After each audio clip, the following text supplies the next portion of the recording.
All right, guys, welcome. Happy to be here on the field. And I tell you what, it's postseason time, and that's exactly the time we want to be. We made it. Game 162. Rob Bradford is going to be joining me momentarily. I'm your host of the Ballpark Show, Alana Rizzo. What a time to be at Fenway Park. The weather is absolutely perfect. What is more perfect is the fact that these guys know that they are in the postseason. Postseason baseball, it will be on the road, but they are in. We're either going to New York, Toronto, or Cleveland based on what happens on this day. Game 162. I'm going to be joined now by Rob Bradford, coming in here, obviously, a contributor on WEEI. Baseball isn't boring. Rob, good to see you. Oh, my goodness, what a day.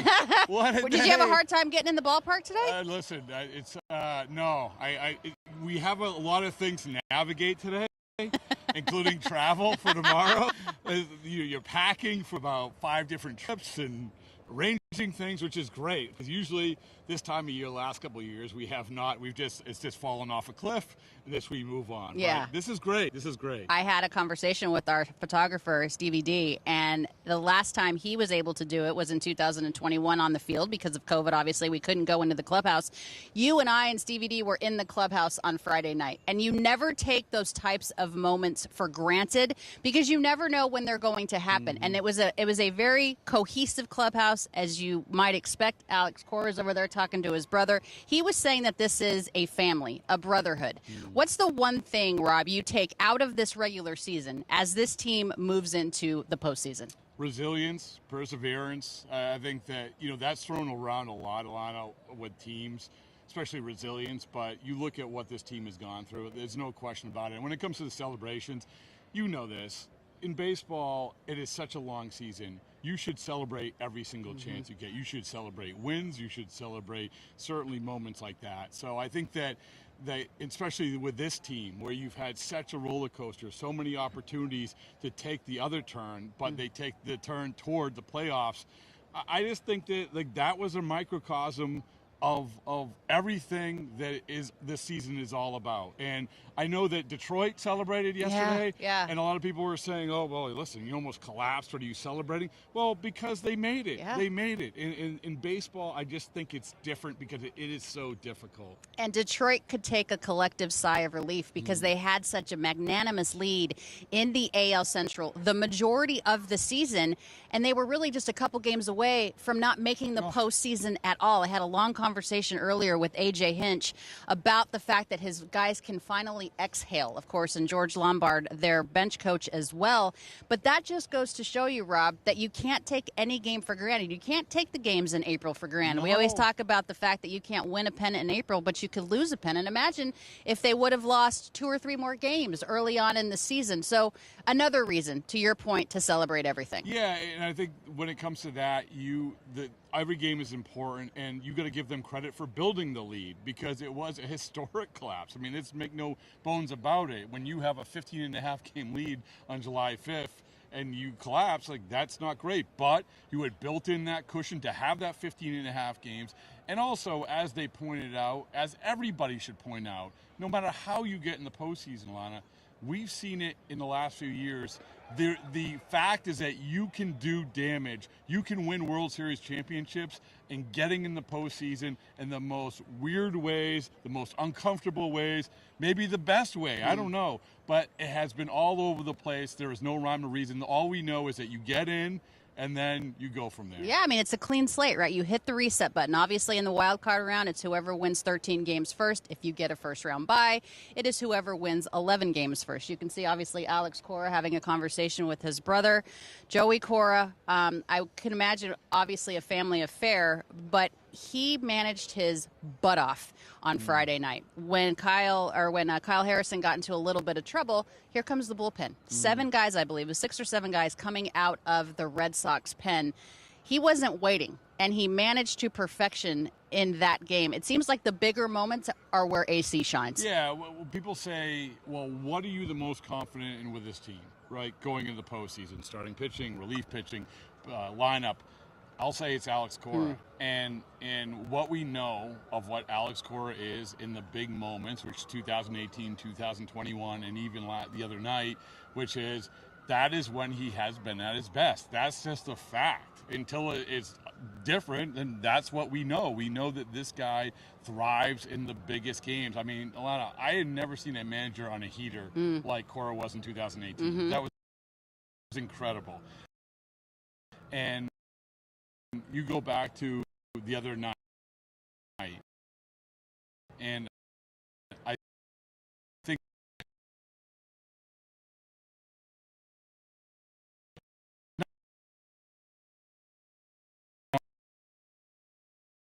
knowing what he has, I think that's an enormous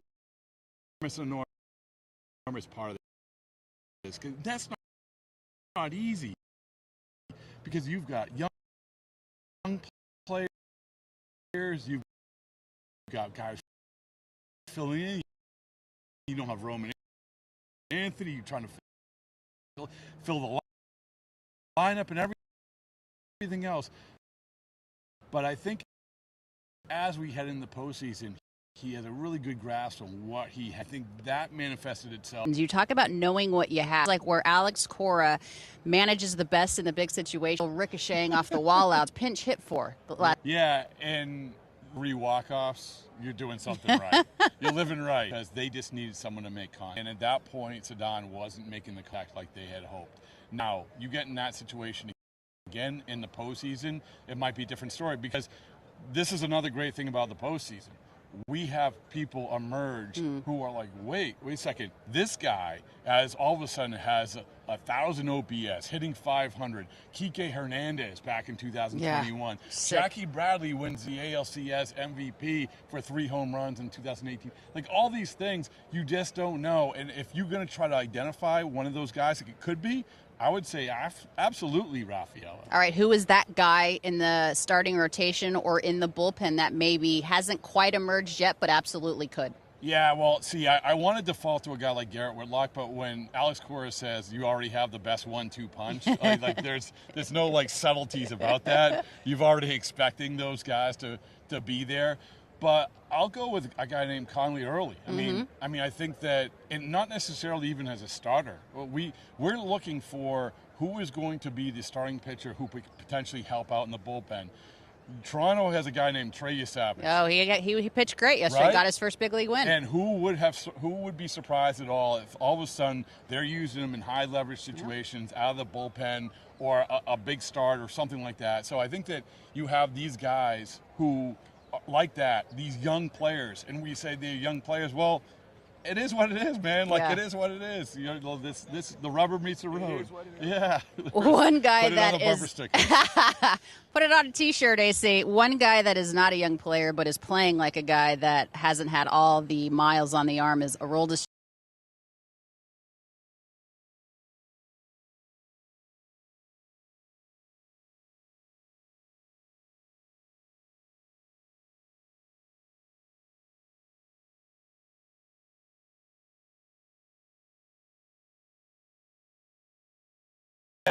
I don't know about you, in like mea culpa. Did you doubt this? Oh, I totally doubted it. I was like, it's a nice little pickup, right? But you're never going to have him close. He walks too many guys, and you know, it's like he'll be a nice compliment in the 7th or 8th inning, and then we go through spring training, and all of a sudden you're like, wow, he's pretty good. But but still, he walks too many guys, and then all of a sudden he doesn't walk anyone. All of a sudden he's a totally different pitcher, and not that he was bad before, but that was the concern. Every step of the way throughout his career was that he was going to give a free pass at the worst possible time, and now he's not doing that. So again, mea culpa. Like, I don't know if anyone, including Craig Breslow, would say that is absolutely. Oh, he's like, closer. I absolutely knew this was going to happen. Yeah. Yes. So, but I think a really encouraging thing was the other night, like that Friday night game, because not only because he got the job done, but because he's throwing 102 in late September, because he looks like the same guy in late September, and you worry, is that going to go away with all these guys? But now we're sitting here in that game. Let me do the math. That game was 160. Game 160, Aroldis Chapman looked like Aroldis Chapman in Game 1. No, and it's such a blessing, too. Let's give Craig Breslow some flowers, though, because we weren't sure exactly how this was going to go at the trade deadline. Not a massive trade deadline for the Sox, but prior to that, the trade away of Rafael Devers, and Craig had said, I think we can still win more games without him than we could with him. I said, there's no way in the world. I was completely wrong. So he's pushed a lot of the right buttons as well. When you think about what Craig has done for this club in this year alone, Alex Bregman, Aroldis Chapman, Garrett Crochet, plus the extension, and the move of Devers to be able to free up a lot of money. Let's be honest about that. Yeah. What was the biggest coup in your mind? Well, I think Crochet. I mean, Okay. I think that you go back. His offseason was an A, and I don't just throw around that because hey, you had a good offseason. I mean, you had an elite offseason. It wasn't Crochet. It was Narvaez. It was Wilson. It was Chapman. You go down the Narvaez list. too, yeah. And by the way, Alex Bregman. I mean, I can't believe like that. I'm mentioning him fifth. So he had an elite offseason. But the guy that everybody knew, like, this is the guy that you have to get. And it's going to get uncomfortable when you try to get him. It's going to be Garrett Crochet. And he did that. He sacrificed good young players. But to actually get this guy who, as Alana, you know, to have that sort of ace, which there aren't a lot in baseball, to have that sort of ace is so important and so difficult. So I think that above everything. And then, of course, the Devers move. Yeah. I mean, we're going to talk about it forever.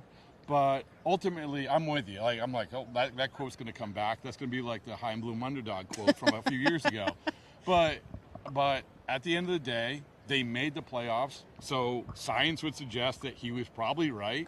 And, you know, good for him. Like, it's not just a linear thing about this. You traded this guy for this guy. You got this money.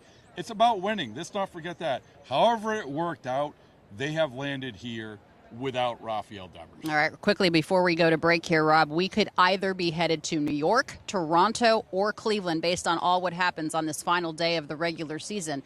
Who do the Sox match up with the best of those three? Oh, the best case scenario is Toronto losing. I mean, I think because Gausman, they're putting their chips in the middle of the table with Gausman. And I don't blame them because they're banged up. They want the time off. They want the division. But if it doesn't work out and then you end up going up there, they don't have after Gausman, they don't really have the alpha starting pitcher. We saw them, the offense is struggling a little bit without Bo Bichette. I don't think there's any question. People might say Cleveland, but you don't win that many games by accident. That pitching is absolutely elite. And the one thing I do worry about this Red Sox team, if you go up against a Gavin Williams or someone like that, as good as Crochet is, it's really, really hard to score runs if you're trying to manufacture it a lot. All right, well, Garrett Crochet doesn't like a lot of run support anyway, so that might work out well. But Rob Bradford, we appreciate your time as always. Best of luck the rest of the way. We'll catch up soon. All right, it's going to be awesome. All right, coming up soon, your favorite third baseman in mind, Will Middlebrooks, here on the Batting Practice Show. We'll be right back.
ball where I think at times now we've got to allow. Alana Rizzo, joined now by Will Middlebrooks. And this has been a season to remember for a variety of reasons. Will, you have covered this team every single day you've been here. And here we sit on September 28th, the final day of the regular season.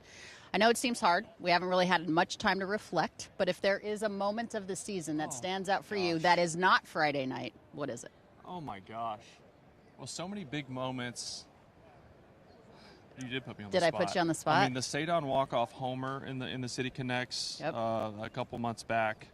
I keep thinking about the Duran homer in Tampa. That kind of sparked this team as they were fighting and grinding to the finish line and trying to stay in the mix and needed to get hot, needed to get going. Duran hit that homer that propelled them to win that game, win the next game, and really just kind of got them going. I don't know if I can pick one. Yeah. Right? There's so many crochet starts. There's so many outings where Chapman has come in and made a difference, and then you rewind in the offseason and think of what Breslow and this front office brought in and put together, and the scrutiny and the pressure and everything that's on this team because they haven't been in the postseason in so long. They put this team together. They dealt with a ton of injuries. Mm-hmm. And I was talking to Alex Cora and his coaching staff and the hitting staff and them saying, look, we had to change our identity so many times. We lost Casas. You lose Bregman. You lose so many guys throughout the season where their offense and their lineup had to change Roman so Anthony. often. Obviously, Roman, And just so many guys throughout the season that the lineup was never the same. It was never the same feel, and they kept having to get back to that old school type of baseball and just taking their line drives, taking their hits, moving runners, but figuring out who the heck they are every month, it seems. I remember when they decided to move Sadon Rafaela into the infield to play a little bit at second base. It was this. It feels like 1,000 years ago, but it was this year. I was like, wait. I want him in the outfield because he's a Gold Glove outfielder. Platinum, maybe. Perhaps. Yeah. Let's speak to the improved defense of Sadon Rafaela. It is not easy to come in from the outfield to the infield. Just ask Mookie Betts. And he still does it with what looks like ease. Yeah. I think the tough part, and I think a lot of it hurt his offense. Right after the All-Star break was when a lot of that happened, and he had to play some second base, we'll say 4 days a week. He was at second base, which is really tough. Defensively, I think he loved it because he loves being versatile. He loves the challenge. A lot of action at second. He's a defensive wizard, and he loves the challenge of say, oh, you don't think I can do it? I can do it. I know I'm a Gold Glove center fielder. Talking to Ramon Vasquez and the infield guys here, they think he could win a Gold Glove at second base if he had a full season under his belt. The big part of this was Romy Gonzalez really heating up, and his defense at second base getting a lot better, where they were able to put him there more consistently. There were times when David Hamilton was hot, and they would use him.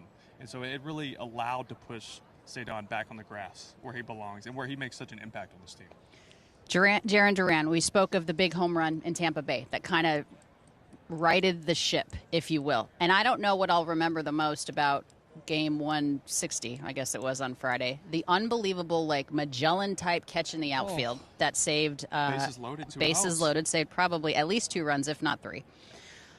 Or the home run to tie the game late in the ball game. And I had a conversation with him in the clubhouse on Friday about how he may not have even been here because there was so much talk, Will, of Jarren Duran perhaps being a trade piece for this club, and thankfully he was not traded. He's like, I obviously I don't look in the past, I couldn't worry about it, but my goodness, where would this team be without Jarren Duran? Well, we talk about Alex Bregman, and we talk about Trevor Story, who's really been the offensive MVP of this team. But as far as heart and soul and the engine of this team, it's Jarren Duran. And every player in that clubhouse will tell you, he means the world to us. He sets the tone for us, whether he's a leadoff hitter, whether he's a 3-hole hitter, 4-hole, doesn't matter. It's his mentality, his focus, his intensity that sets the tone for this team. And even when he's going 0 for 4, you feel like he's doing something to set that tone, to help this team win games. So he's so important. Yeah, would it be nice to have Joe Ryan here? Yes, it would. It sure would. It would. I don't know if we would be in the same spot getting to the postseason without that heart and soul of Jarren Duran. Marcelo Meyer running in the outfield right now. Obviously, we would love to have him as part of this. He was certainly enjoying himself in the clubhouse with his buddy Roman Anthony as Tarps well. off. Big tarps off, team. Big tarps off. I tell you what, those guys. I don't blame 'em. Look at Are you that. kidding me? If I looked like that, I have to wear 2 shirts. I mean, please. I mean, the guns, the pecs, the ladies, they love it. Marcelo Anthony running in the outfield. Roman Anthony, did I call him Marcelo Anthony? Marcelo Meyer running in the might as well outfield. be one. Roman, they kind of are like always together. But man, this is a club. Will, I know that we have a lot of games left this year, but the future is bright. Sure It's exciting to see these two. It is, and that was the whole plan over the last few years, because you can't truly have a rebuild in Boston. No. You have to stay competitive, and that's the tough part of the changing of the guards and the veteran players that start to filter in and out with free agency and the way the game is now. You have to develop homegrown talent to be good, and this is that next wave, and we're finally seeing those guys get to the big leagues and impact this team. We still forget about Christian Campbell. I think he's going to be a big part of this future as well. He just needed more development. He had 1 full season in the minor leagues under his belt before he was thrown into the big leagues. He was given that contract. I think that was a lot. Yeah. And his team realized, hey, we need to pump the brakes. We still think he's worth that contract. We still think that's going to be a steal by the end of this. But he needs to develop more and work on some things, and he really didn't fit at the time either, once everyone was healthy. So, to your point, you finally get this core here that you can build around. You bring in the Bregmans, you bring in Crochet's. Crochet's 25. We shouldn't act like he's some I know. I grizzled feel vet. like he's still 35 so by the young. way he goes about his business. With Chapman and Giolito, and you supplement all that young talent with veterans that have been there, done that. When you get to the postseason, even Nathaniel Lowe, right? You pick him up out of the junkyard, which is crazy because he's Rangers. because he's a winning player. Yeah. Thanks, Nationals. Well, Rangers too. Rangers too, first. but yeah, Rangers first, But then the Nats. you telling me that they didn't want that? They didn't Yeah. want him? I don't know if that was a respect move for them, or hey, we'll give you a chance to go somewhere and help a winning club. But you bring in a guy who's won a World Series, who's won a Gold Glove, won a Silver Slugger, been in the postseason, been in these big games, even in September. That helps this young core. So once you have that mesh and that combination, you can be really good for a long time. Yeah, Low Vaughn, as Jared Vaughn, Carrabis yes. started to call him. Nathaniel's been great, a great addition to this club. One guy that I have known for a very long time, I probably was his first interview when he got the call-up, was Trevor Story, when he got called up in Colorado. And I kept telling Sox Nation, I said, you guys wait. I know that he was given a big deal. I get it. I know that we don't think too kindly of a guy that misses a boatload of time when he has that type of price tag. I said, please just pump the brakes. Listen. He has been unreal for this club. Minus a slow May, he's been ridiculous. We both know the core in the young years and the beginning of Trevor Story. Yeah. You had him then. I had him in 2011 in the offseason and API in Frisco, Texas. And it was our workout group was me, a couple of my buddies that played ball, Trevor Story, LaTroy Hawkins, Torrey Hunter, Joel Hannaran. So we had veterans. We had guys that I was on the cusp of making the big leagues. I would get to the big leagues in May of 2012, so right after that offseason. Trevor had just been drafted. And we were working out all together, and everybody's watching Trevor, and we're going, who the heck is this guy? He's 19. He's a freak. He's doing windmill 360 dunks. He's running faster than everyone. He's lifting heavier than everyone. Torrey Hunter was like, who is this guy? He's going to be really rich one day. Yeah, and he was he's going not to be wrong. a good ball player. So it's and even more than that, you get to know the human. Better under the dude than jersey, player. Yeah. And he's worth a blank check Yeah. if it comes to the talent of just the human being that he is. And I know that being a good person doesn't win you baseball games. I get that. But it wins over your teammates, though. It matters in the clubhouse. It matters in the fan base. And we're lucky to have him. And the fact that he only played 163 games over 3 seasons killed him on the inside because he's a competitor. He loves his teammates. He loves the organization. He couldn't help. Yeah. He came back early multiple times at the end of seasons when he didn't necessarily need to do that. Probably wasn't the smartest thing to do, but he wanted to make sure to show the fan base, I want to be a part of this. Now we get a full season of him. Look what happened. And Alex couldn't take him out of the lineup. You know, he said, I really kind of wanted to, not necessarily ease him in, but I wanted to to pick my spots of giving him the day off, and you couldn't do it. And he had quite the haul in terms of workload, but man, he's so gifted when he's healthy. I tell you what, the left side of the Sox infield looks pretty good. I want to brag on Alex Bregman a little bit. This is a guy that I don't know if there's anybody that has spent the majority of his career with another team but has come over here and embraced what it means to be a Red Sox. Let's talk about the movie clips and the understanding of what this fan base needs and expects. I tell you what, if that doesn't scream, like when you post a clip from the town, if that doesn't scream, I know this nation, I don't know what does. That's the most Boston movie of all right? time, right? It's I think maybe his best attribute is his awareness, his field awareness, we'll call it. On the field, in the clubhouse, in the city, he knows his audience, right? And he knows how to impact people, whether that's mentally, whether that's helping them in videos, helping them do scouting reports, get ready for the starting pitcher. What's wild to me is that it's hard to prep for yourself in the big leagues. But he preps everyone else around him. He preps his teammates. You see him all in the dugout talking after every at bat. And he's saying, you got to watch for this. Watch your backside. Watch this, this, and this. He's like a hitting coach who also gets to play the game. And I've talked to a couple coaches who said, you know what? We learned things from him. This is a player. And he's a winning player. He said that when he signed, I'm a winning player. I'm here to go to the playoffs. I've gone to the playoffs every year of my life since high school. It's what I do. I believe him. I remember very distinctly Troy Tulowitzki one time in the Rockies clubhouse. I covered them for 5 seasons at the time. That Trevor wasn't quite up to the big leagues yet, but he was on his way. But Tulo was there. And Tulo was a young player at the time, and he got up in the clubhouse, stood on a chair, and he said, I've never lost at any level in my life. I'm not going to start losing now. Yeah. And that takes a lot for a guy that's young, that's not a veteran, to be able to get up there and say those types of things. But I believe that Alex has been that guy, but he comes with the respect of it. I mean, to me, Alex is Dustin Pedroia 2.0 for this club. 100%. As one thing is saying it, the main part of saying it is backing it up. And he's done that every year of his career.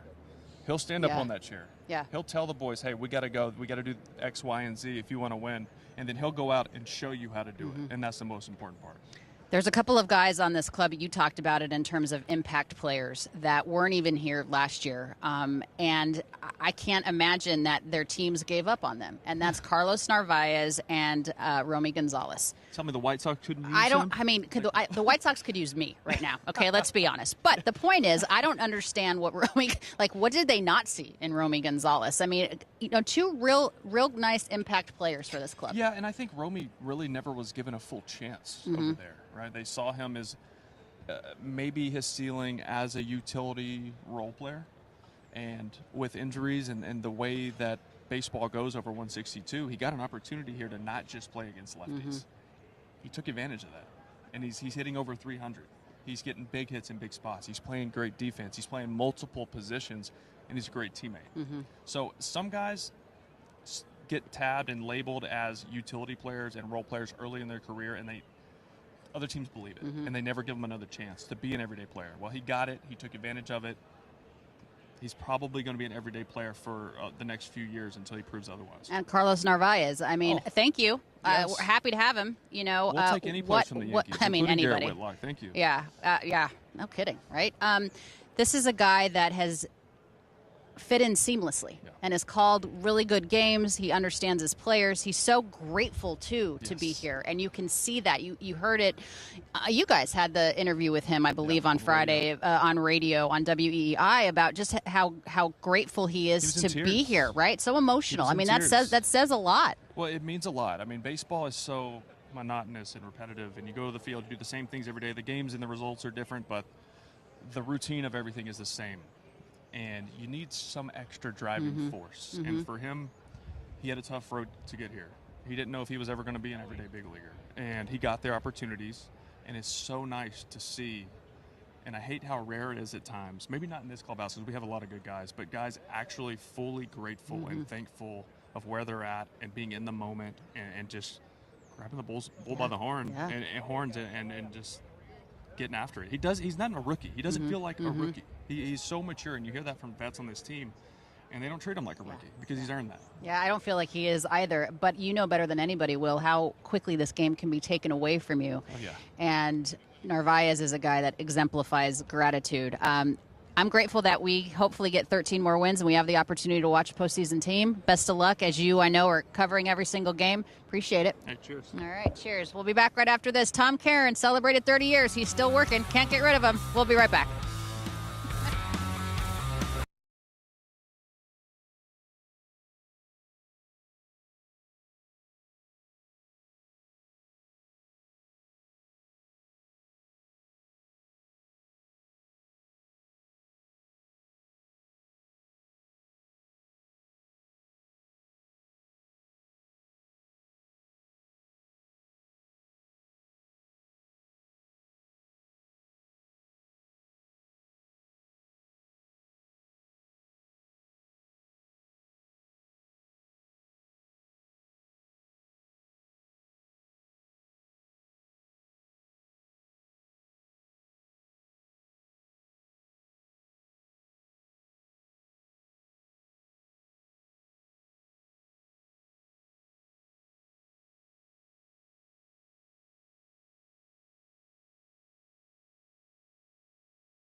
All right, we welcome you back to our batting practice show where there isn't any batting practice going on, but that is typical on a day game, and certainly after this club has clinched a postseason berth. Welcoming, of course, Tom Caron. Everybody knows you as TC. Everybody knows you as a guy that bleeds Red Sox red. How many times did you have to blow into a paper bag when you were hyperventilating trying to see if we were going to get into the postseason? It's been crazy, hasn't it? I mean, it's funny. Alex Cora yesterday went on a whole us against the world thing, right? Nobody picked us.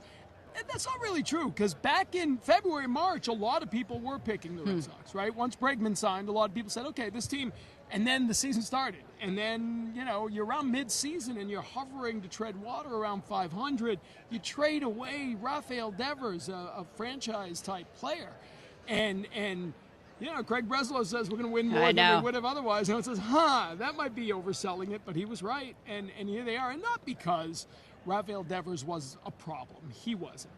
Nomar Garciaparra wasn't a problem in 2004, right? But sometimes a change in the clubhouse allows the place to be a better environment for growth. And I think that's what happened here. The young guys suddenly felt emboldened. And, I think it's as much the period of Roman Anthony being here as it was Rafael Devers not being here, right? Yeah. And then you go in the funk because you lose him, which is crazy. A guy who played 70-something games, all of a sudden you're trying to figure out how to survive without him, and it didn't look like they would. Right. And then they kind of found it. Yeah. You've done this a long time. We get carried away, I think, with turning points and moments. Jaron Duran's seventh-inning home run Friday night in Tampa Bay may have saved That's exactly what Will said. Right? Yes. I mean, it's like they're down, they're losing in the seventh. You can feel the tension. He hits the home run, stands and watches it, which he never does because he mashed it. And all of a sudden, you could almost feel everybody exhaling. They score 7 runs in the next inning, and all of a sudden, the offense is back. Yeah, it's such a good thing to see. And obviously, what he was able to do on Friday night with the defensive play, the home run to tie the game, just amazing moments of what Jaron has done over the course of the season. Going into the All-Star break, TC, this team seemed like they couldn't lose. In fact, I didn't want the break because I didn't want the momentum to shift. And then coming out, they scuffled a little bit. What were the things that you thought gave you pause about this team throughout the season that you think that they needed to shore up or will need to shore up in the postseason? Well, I mean, in the season, a lot of it to me was back end of the rotation, right? That was kind of in flux. And you got Dustin May to try to shore that up. It didn't work. He's on the IL, obviously, and had a couple good outings, but not really what they were hoping for, I don't think.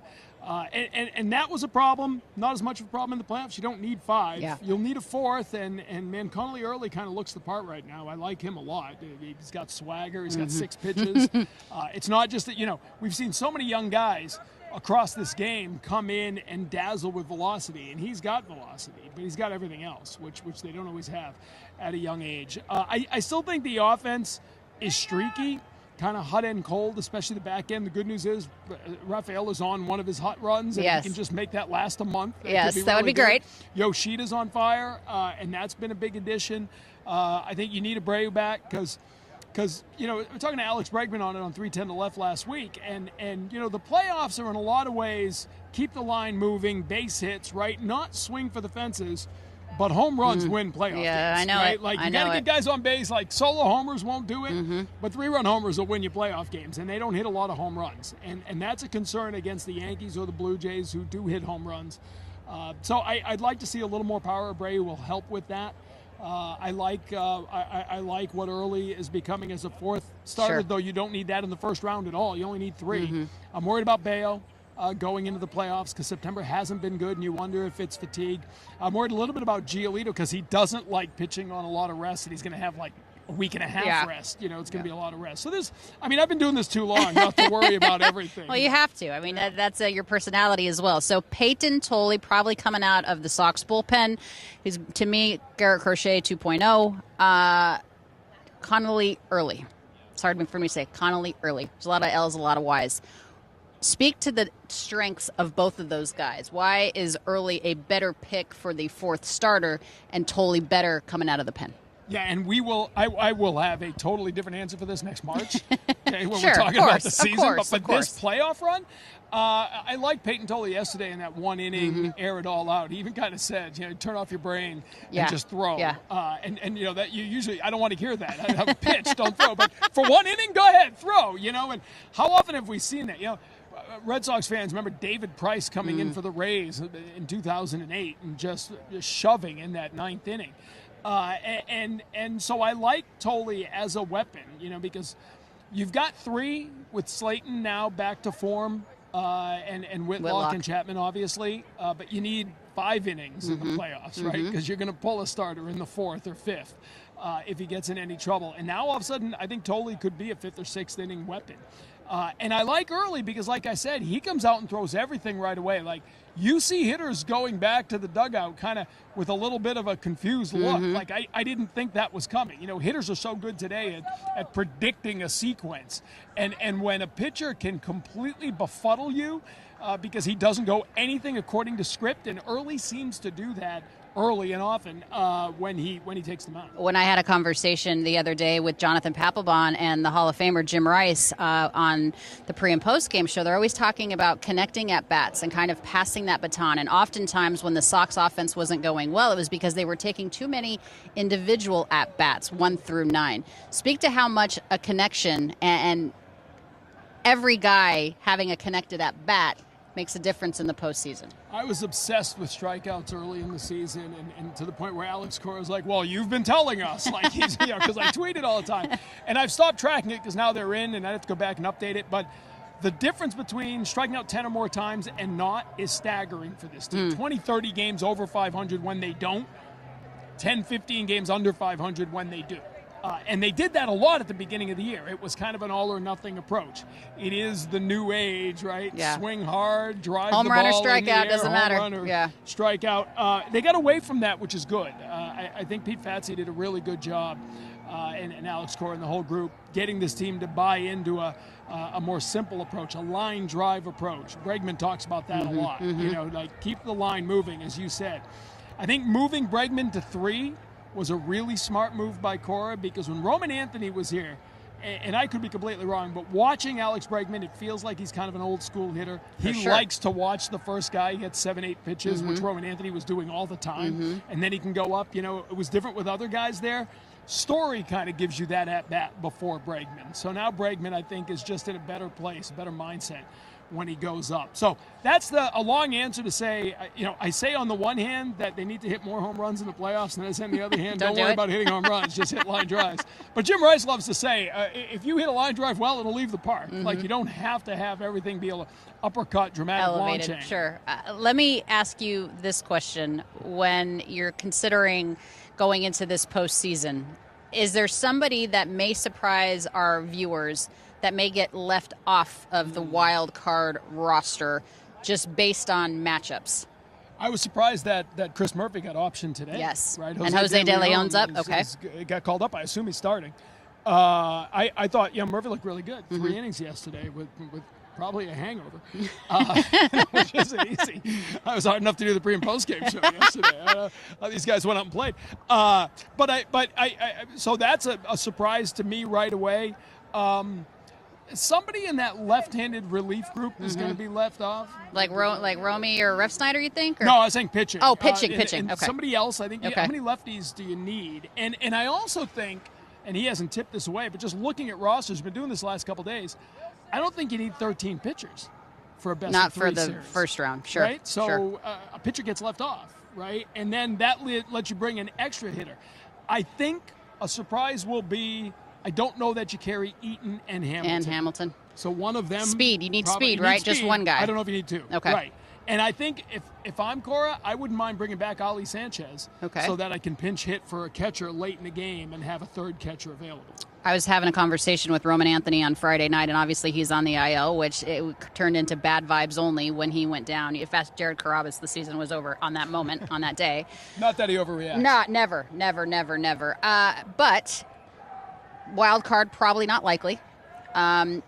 Any sense of when we may see him, if at all, in the postseason? Alex Cora told him after the injury a couple days later, he said, get ready for the opening game of the ALCS. Oh, okay. I don't think a lot has changed on that, so I think your best bet is, 3rd round, which is a great problem to have. I mean, if you're there, whatever, with or without him, it's been a great season. So that's my guess. It's interesting that they're kind of cracking the door open on Marcelo Meyer, which really surprised me. I don't think there's anything to that other than they're trying to get other teams to worry about Marcelo Meyer returning. But I think Anthony, I can't imagine. I mean, it goes so quick, right?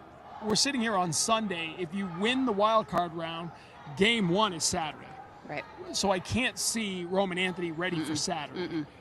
He's aggressively walking on the treadmill and riding the assault bike. Had a good walk today. Yeah, we're gonna get to the Willie Abreu. He's 86%. He was 85% yesterday. Whoop says he's moved up a percent. Great. So third round is probably the best you can hope for. You said that if they get to the ALCS, that's a great season. Is it? Yeah. Oh yeah, no doubt. Listen. First of all, I will say this, and I'm usually the opposite of this. I think it's been a great season. I think the goal here was to make the playoffs. You got a really young team, and checking off that box is huge. Having Roman Anthony and Marcelo Meyer and Cedar Rafael, and a lot of these young guys experienced that Friday night. And a great future. And a great future. But now that's the expectation, right? You have just raised the baseline expectation for this young group. Yeah. We make the playoffs. That's what we do. That's what it used to be here. That's what it is with the Dodgers. That's what it was until last night for the Houston Astros. I know it. But that's what you want. You want a culture where the young players are coming into a season expecting to make the playoffs. That's number one. And I love when people on Twitter start screaming, it used to be about winning World Series, not about making the playoffs. Well, you can't win the World Series if you don't make the playoffs. And they did.